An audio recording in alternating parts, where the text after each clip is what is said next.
the foldable iPhone might be the hottest reveal at this year's Apple event, setting consumers back up to $2,500 only if they can find one. But Bloomberg's Gurman says it might lack one of the key features. Hey GadInsiders, welcome to your Tech Hub. The premium smartphone is expected to come without telephoto photography.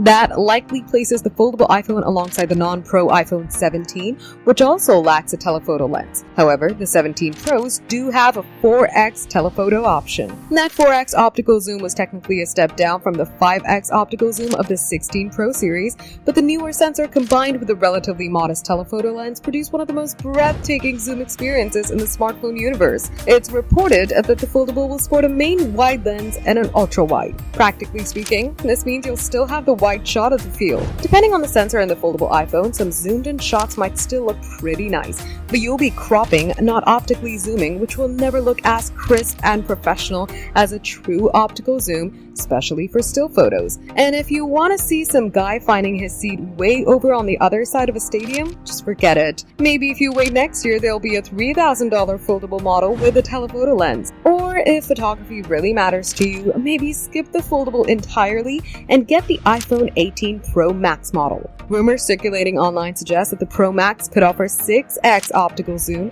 and possibly even variable aperture, which may only be seen in professional cameras, providing you the most dynamic array of iPhone photography options ever. But then you'll be stuck with a rigid unfoldable slab instead of the glorious foldable future. For more updates, subscribe to GadInsider, like and share the video, and don't forget to press the bell icon so you never miss any update.